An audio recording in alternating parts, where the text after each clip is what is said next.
la crypte archéologique conserve des vestiges uniques.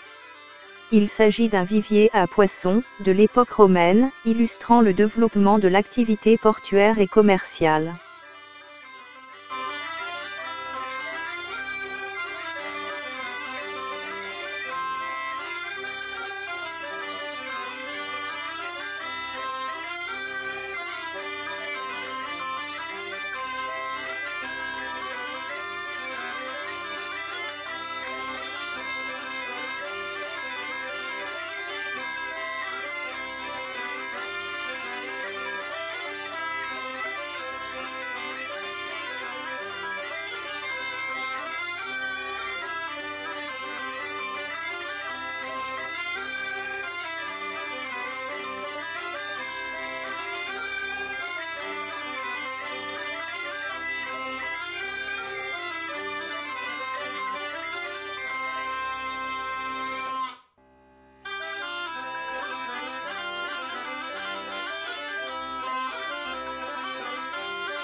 Le château de Grimaud n'est plus qu'une ruine, mais il reste suffisamment de murs, encore debout, pour se rendre compte de la beauté de l'ouvrage. Sans oublier la vaste triple enceinte qui le protégeait. Ce monument fait l'objet d'un classement au titre des monuments historiques.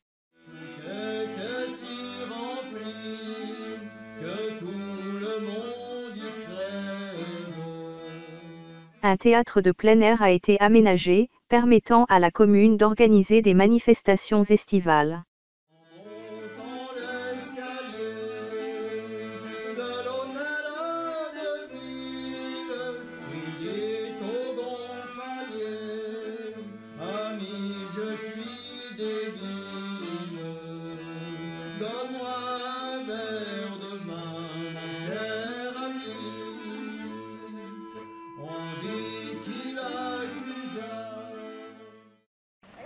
L'eau qui vide la mer, l'eau qui vide la mer, tu regardes mourir tes derniers vrais marins.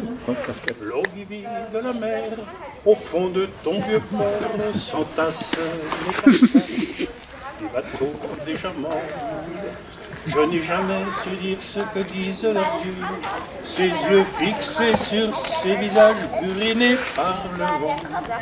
Ces beaux visages d'hommes, ces visages de vieux, qui savent encore sourire et dire à nos 20 ans, remettez vos cabans et larguez les amarres, allez-y de l'avant, mettez la voile au vent.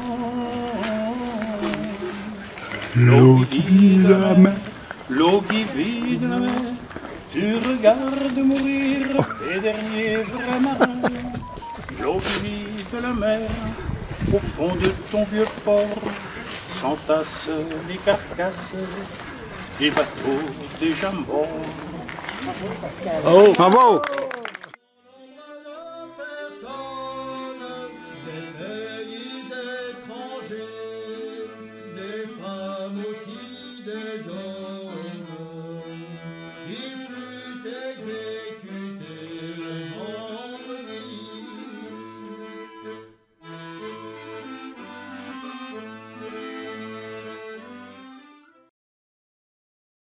À quelques minutes de la célèbre abbaye du Toronnais, la Guilde des Vignerons célèbre au quotidien un culte à Bacchus.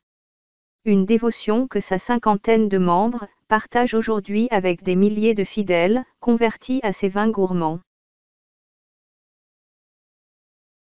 L'abbaye du Toronnais, fondée par des moines de l'ordre de Cîteaux dans l'arrière-pays varois, fut édifiée pour l'essentiel entre 1160 et 1190 et achevée en 1250.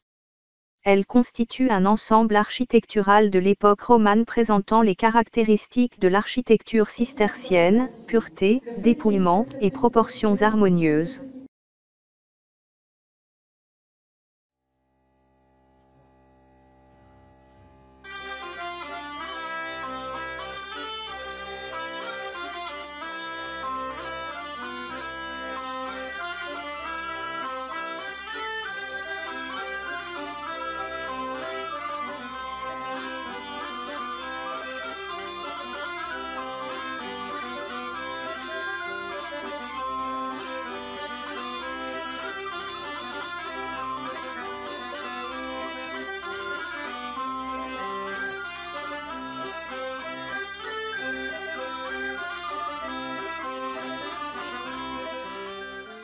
Après la Deuxième Guerre mondiale, Pablo Picasso choisit de vivre et de travailler sur la Côte d'Azur.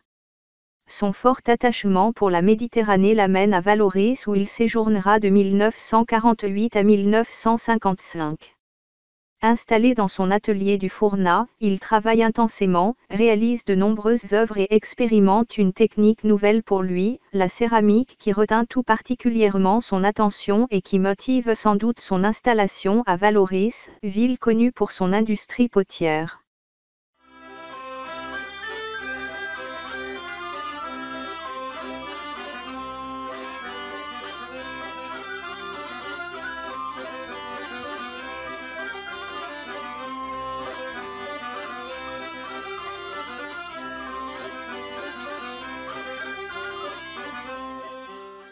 Allez, aujourd'hui on a une belle visibilité, on va porter notre regard sur la ligne d'horizon, sur le travers droite, on aperçoit là-bas au fond eh bien, plusieurs choses. Au premier plan, c'est eh bien, la presqu'île de Gien. La presqu'île de Gien, qui est d'ailleurs la seule en Europe à posséder un isthme à double tombolo.